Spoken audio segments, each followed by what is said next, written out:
Stipend పెంచాలంటూ ఆయుష్ వైద్య విద్యార్థులు చేస్తున్న ఆందోళనలు 17 రోజులుగా కొనసాగుతున్నాయి. గత 6 రోజుల నుంచి ఏకంగా రిలే నిరాహార దీక్షలు చేస్తున్నారు. పక్క రాష్ట్రాలతో పోల్చిన అలోపతి విద్యార్థులతో పోల్చిన 10 ఏళ్లుగా తమకు స్టైఫండ్ తక్కువగానే వస్తోందని విద్యార్థులు ఆందోళన వ్యక్తం చేస్తున్నారు. ఉమ్మడి ఆంధ్రప్రదేశ్లో ఆయుష్, అలోపతి వైద్య విద్యార్థులకు ఒకే స్థాయిలో స్టైఫండ్ ఉండేదని, ఇప్పుడు తమను పట్టించుకునే నాథుడే లేడని ఆవేదన వ్యక్తం చేస్తున్నారు. ఆయుష్ విద్యార్థుల సమ్మెపై మా ప్రతినిధి Ramya ground report. Cooking oil మొదలు వెహికల్ ఫ్యూయల్ వరకు, వేసుకునే వస్త్రాల మొదలు వాహనాల ఛార్జీల వరకు అన్నింటికి ధర పెరిగింది.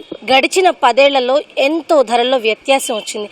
ఒక మనిషి బతకాలంటే 10 ఏళ్ల క్రితం 10,000 సరిపోతే ఇప్పుడు 25,000 కావాల్సి తప్పనిసరి పరిస్థితి ఏర్పడింది.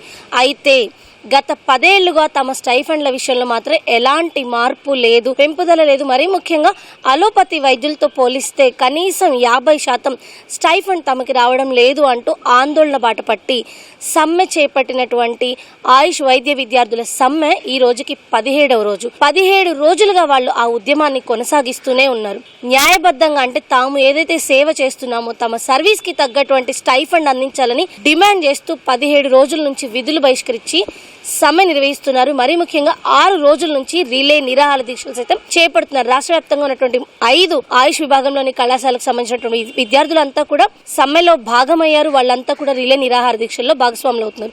ఇంత జరగడానికి ప్రధాన కారణం చూస్తే తెలంగాణ రాష్ట్రం ఏర్పడిన నాటి నుంచి కూడా అంటే ఉమ్మడి ఆంధ్రప్రదేశ్లో అలోపతి ఉన్నటువంటి పీజీ వైద్య విద్యార్థులతో సమానంగా స్టైఫండ్లు ఉండగా ఇప్పుడు మాత్రం పరిస్థితి అందుకు పూర్తి భిన్నంగా ఉంది.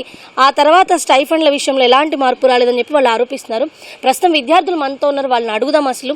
సో ఇది 10 years నుంచి అని చెప్పి మీరు 17 days నుంచి ఒక ఉద్యమం లాగా సమ్మె చేస్తున్నారు. ఈ రోజు ఏకంగా మినిస్టర్ క్వార్టర్స్ దగ్గర ముట్టడి చేపట్టారు. అదేవిధంగా కమిషనర్ కార్యాలయానికి వెళ్లారు. ఎలాంటి స్పందన వస్తుంది? నిజంగా చాలా దౌర్భాగ్యం అండి. ఆల్మోస్ట్ 15 days ముందే మేము స్ట్రైక్ చేస్తాము అనేసి నోటీస్ ఇవ్వడం జరిగింది.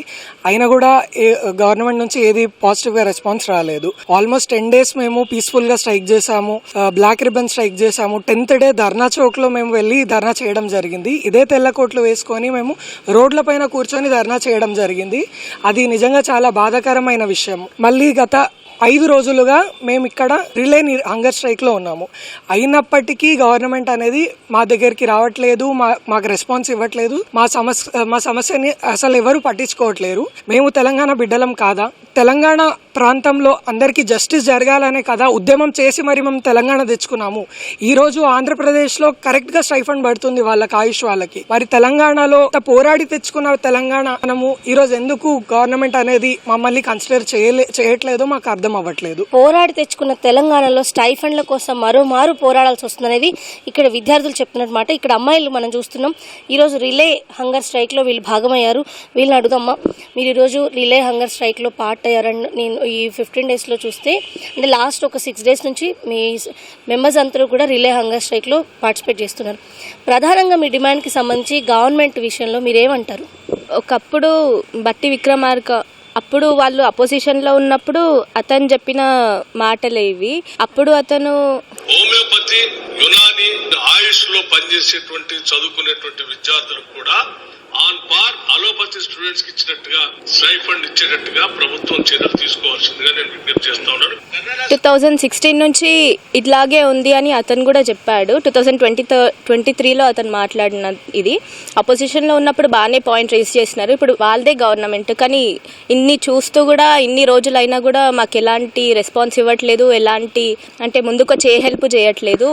సో అపోజిషన్ లో ఉన్నప్పుడు మాట్లాడిన వాళ్ళు ఇప్పుడు ఎందుకు దీనిపైన స్పందించట్లేదు అనేది వీళ్ళు ప్రధానంగా ప్రశ్నిస్తున్నటువంటి విషయం. అయితే ఇప్పుడు మీరు రిలే నిరాహార దీక్షల వరకు వచ్చారు, వంట వార్పు చేశారు, మహాధర్నా చేశారు, రిలే నిరాహార దీక్షలు చేస్తున్నారు. పరిస్థితి ఇలాగే కొనసాగితే ముందు ముందు మీ కార్యాచరణ ఎలా ఉండబోతుంది? ప్రధానంగా మీ డిమాండ్లకు సంబంధించి స్టైఫండ్లు పెంచడమేనా ఇంకా ఇతరత్ర ఏమైనా ఉన్నాయా? ప్రధానంగా చెప్పాలంటే తెలంగాణ రాష్ట్రంలో తెలంగాణ వచ్చినప్పటి నుంచి ఆయుష్ డాక్టర్లకు, ఆయుష్ ఇంటర్న్స్కి, ఆయుష్ విభాగానికి సరైన గుర్తింపు లేదండి.